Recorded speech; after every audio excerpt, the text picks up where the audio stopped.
Now come to sum number third. The sum number third is a part. Given Munnu's age be x years, can you guess what x minus 2 may show? We have to tell x minus from x minus 2 what we understand.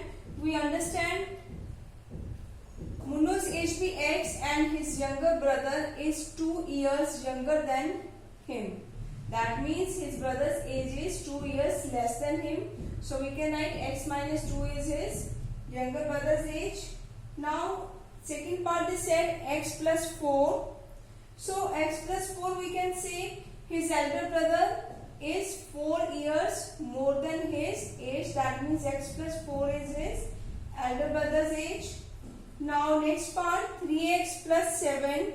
3x plus 7 we suppose his father's age. So his father's is 3 years more than 3 times of his age, that is 3x plus 7. This is the third question, A part. Now B part. In B part we are given Sarah's age today to be y year, that means present age of Sarah be y years. Think her age in future or in past. What will be the following expression indicate? Now listen, when we add to the present age, when we add any number to the present age, that means we are finding the age in future.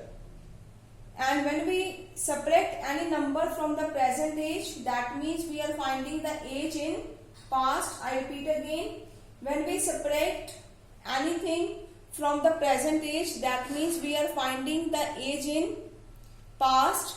When we add anything in the present age, that means we are finding the age in future. So obviously you can understand now y minus 3 and y minus 2.5 present past age, and y plus 7 and y plus 4.5 represent the future age. This is the B part.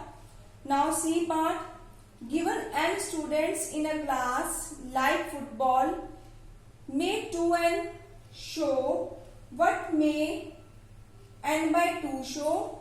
Think the games other than football. Now see, number of students like hockey, any game you can suppose, because they said not to suppose a football. For football we are given any student. So suppose any games, I suppose hockey. So number of students like hockey is, they said 2n, so I write number of students like hockey is twice the students liking the football, that is 2n. Now second game they said n by 2 students, so we suppose it any game, tennis, kho-kho, any game you can suppose. So I write number of students like tennis is half the students like football, that is n by 2. This is our third sum.